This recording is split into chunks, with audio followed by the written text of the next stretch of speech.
ओम यां मेधां देवगणाः पितरश्चोपासते तया मामद्य मेधया विघ्ने मेधाविनं कुरु।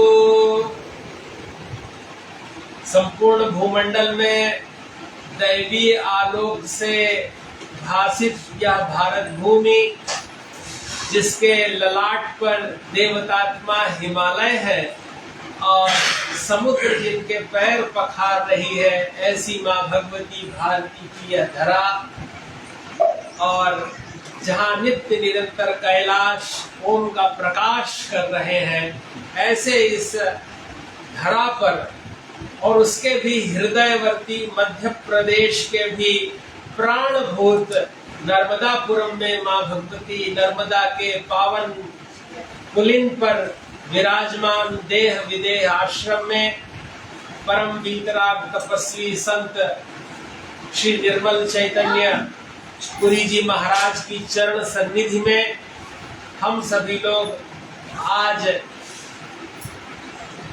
दशहरा, गंगा दशहरा की इस अभिजीत मुहूर्त में मध्यकालीन वेला पर चर्चा कर रहे हैं, माँ का स्मरण कर रहे हैं।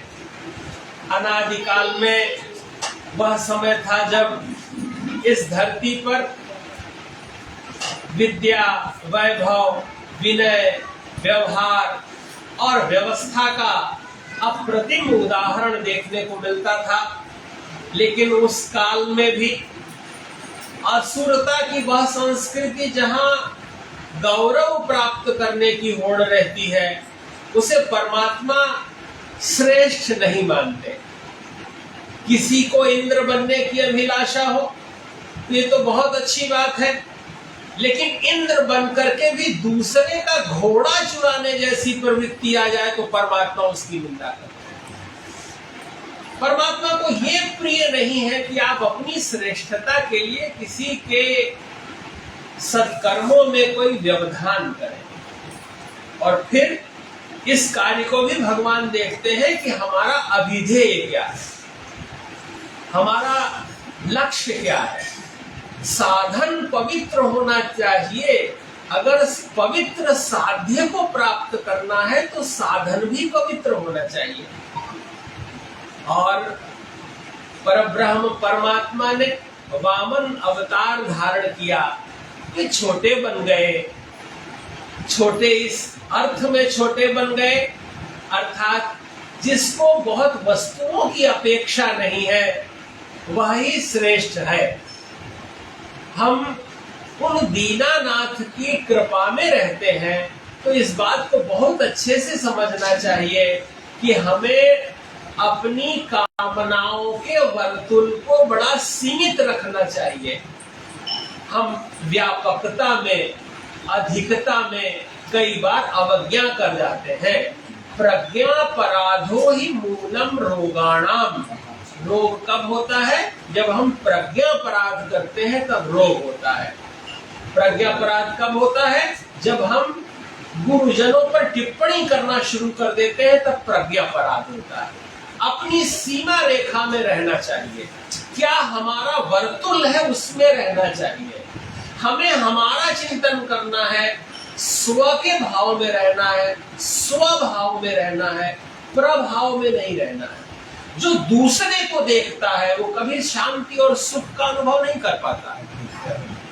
इसलिए अगर शांति चाहिए तो स्व के भाव में आना होगा। स्वभाव में जो आएगा वह स्वस्थ होगा, स्व में स्थित होगा, और जो स्व में स्थित होगा वही शांत होगा, सरल होगा, स्वाभाविक होगा।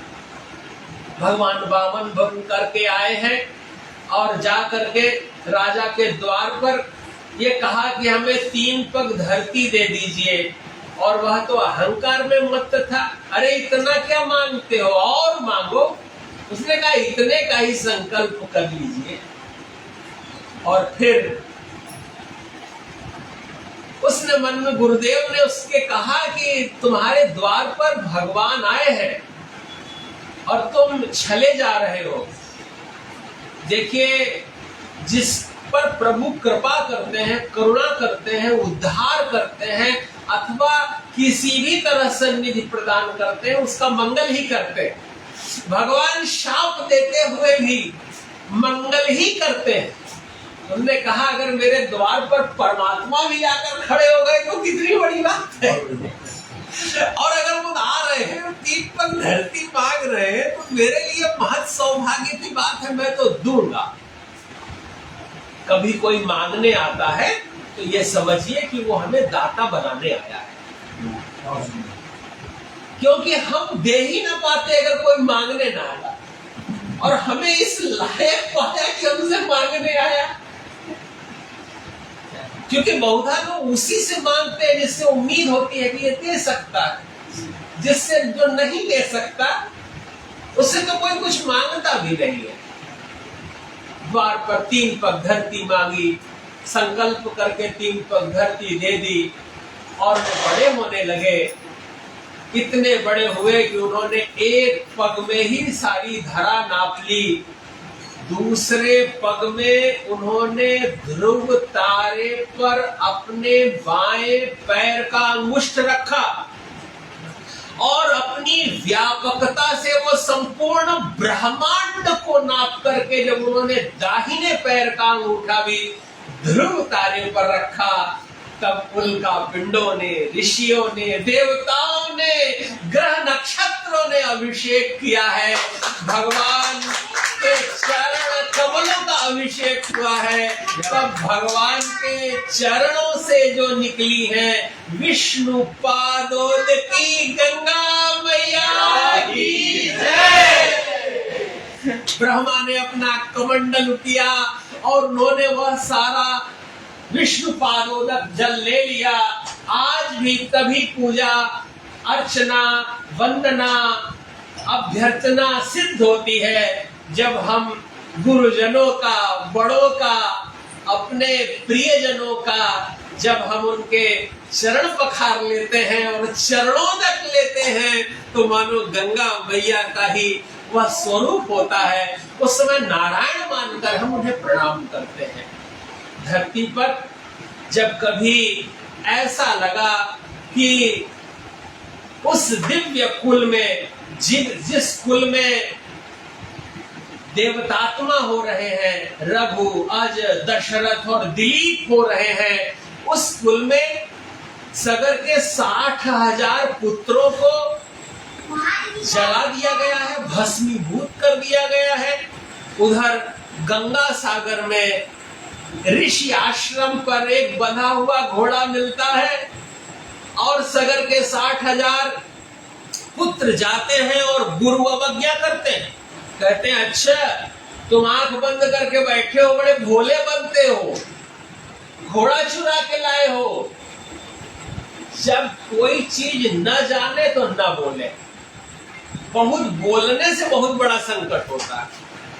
इसलिए विचार पूर्वक वाणी का संयम करना चाहिए, विचार पूर्वक संवाद करना चाहिए। और उस क्षण कुछ कहा नहीं। गुरु की क्षमा शाप से भारी। गुरुजन कुछ कहते नहीं है, लेकिन अगर वो क्षमा भी कर देते हैं तो उनकी वो क्षमा भी शिष्य पर शाप से अधिक भारी हो जाती है। इसलिए बड़ा सावधान रहना चाहिए। और वो सावधानी के काल में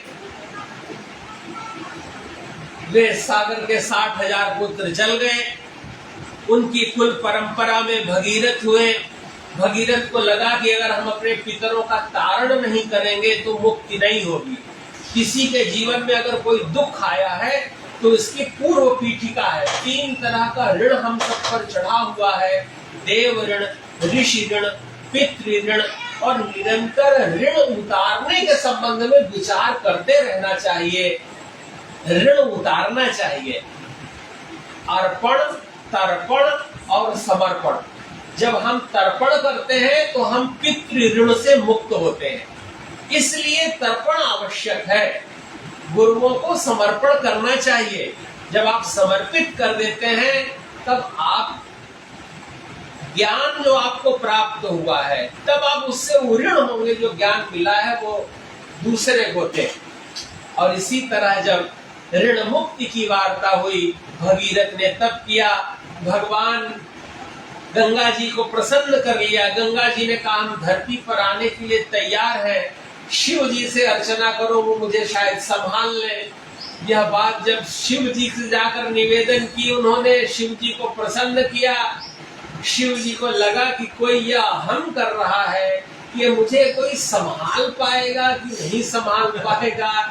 तब फिर उन्होंने कहा ठीक है हम संभाल लेंगे। और गंगा जी झर करके जब कैलाश पर भगवान शिव की जटाओं में आती हैं और भगवान शिव की जटाओं पर जब गंगा जी आ गई, तब भगवान शिव ने अपनी जटा के उस भाग को बंद कर लिया। और जब जटा के भाग को बंद कर लिया, गंगा जी निकली ही नहीं। तब भगीरथ प्रार्थना करते गंगा जी कहाँ गई? कि अरे मेरा क्या हो रहा है? इस मानो नीचे तीसरे नेत्र की धधकती ज्वाला में मैं कराहे में घूमती हुई इतनी व्याकुल और आकुलाहट से भर गई हूं, कहीं कोई मार्ग नहीं मिल रहा है। लगता है कि मुझे इसी में भस्मीभूत हो जाना है। जटा कटाह संभ्रम भ्रमण निलिम्प निर्झरी विलोल वीचि वल्लरी विराजमान मूर्धनि धगत धगत धगत ज्वलल्ललाट पट्ट पावके किशोर चंद्रशेखरे रति प्रदीक्षण। वो द्वितीया का चंद्रमा धारण किया हुआ है भगवान शिव ने, और वे सदा हम पर अनुग्रह प्रदान करें। वे प्रणाम करते हैं बार बार भगीरथ। तब धीरे से भगवान शिव ने अपने केशों की चोटी को ढीला कर एक सिरा दिया है। तो गंगा जी मानो उनको श्वास आई हो और उस कड़ाहे से निकल के वो धरती पर इतनी तेज कूदी है कि वो कूदते हुए सीधे कैलाश पर्वत से, हिमालय से होते हुए जब वे पहाड़ी क्षेत्र में प्रवेश करती हैं, उनका पाठ इतना चौड़ा हो गया था, वेग इतना बढ़ गया था, अब उन्हें लग रहा था अब मुझे कोई नहीं बांध सकता। लेकिन भारत की धरा है। यहाँ सीधे साधे सरल तपस्वियों, जिनके पैर की फटी हुई विवाहियों में चिपकी हुई धूल में ये सामर्थ्य है कि किसी का भाग्य बदल दे, ये वो धरा है। और इस धरा पर जब गंगा मैया का वेग बहता है, गंगा मैया आती है, जहन ऋषि के आश्रम से निकलती है। संत के आश्रम में टाठी लोटा पत्तल रखी रहती है, वह भी जब उड़ाई है गंगा जी, तो जहन ऋषि ने समस्त गंगा जी का पान कर लिया। गंगा जी फिर अकुला गए कि हैरान क्या होगा। भगीरथ को व्याकुल, भगीरथ को लगा अब क्या होगा। कहा मैंने इतनी तपस्या की, गंगा को प्रसन्न किया, शिव जी को प्रसन्न किया, लेके आया है तो ये बाबा जी देखने में तो कुछ नहीं लेकिन अब बाबा जी पान कर गए। और भारतवर्ष की धरा है कि एक एक से संत महापुरुष है कि एक बार उन्होंने समुद्र पान करके हाथ फेर लिया तो फिर समुद्र मिलने वाला नहीं है।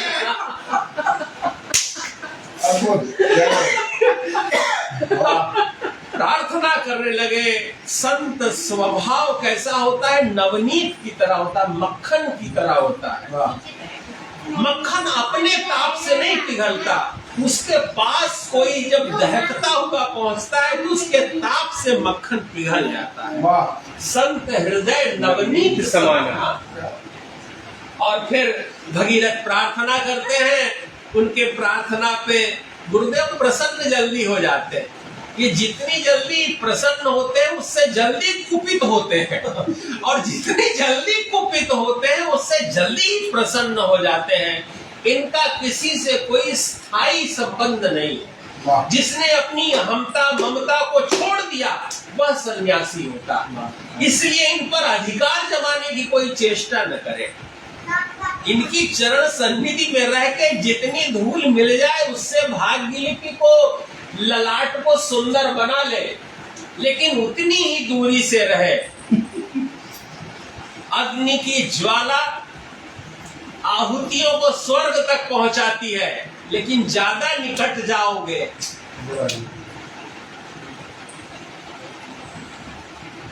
तो जीवन की पूर्णता प्रत्यक्ष हो जाती है। प्रणाम किया भगीरथ ने, जहनु ऋषि ने माँ गंगा को, जहनु संस्कृत में जंघा को कहते हैं, और उन्होंने ताई ठोकी है। शास्त्रों में संकेत है कि कान से भी निकली, कहीं संकेत है कि उन्होंने उनकी जान से निकली, जाह्नवी हो गई, उनका नाम पड़ा जाह्नवी। बोले जाह्नवी मैया की जय। और फिर इठलाती, बल खाती, तीर्थराज प्रयाग में कृष्ण प्रिया यमुना को स्वयं में समाती, और फिर काशी होते हुए कलकत्ता की विस्तृत पाट में फैलते हुए, और फिर समुद्र में जाकर के उन 60,000 सगर पुत्रों को भी मुक्ति प्रदान करने वाली मुक्ति प्रदात्री माँ भगवती भागीरथी, सुर नदी, गंगा, देव नदी, निर्झरी गंगा मैया इस धरा पर आई, और आज भी वो यहाँ आई हुई है। यहाँ दिव्य आनंद आमोद प्रमोद में हम लोगों ने माँ की गोद में खेलने का सुख प्राप्त किया। सुख क्या है कि गोद में बैठे रहो तो उतरने का मन न करे, उसे सुख कहते हैं। और आज तो ऐसा लगा था लहरों में, जैसे माँ बच्चे को ऐसे उठा के तो वैसे ही महसूस। जिनको कोई उछाल नहीं सकता उनको भी उछलने का अनुभव हो रहा है। यही भगवती गंगा की कृपा का अनुभव है।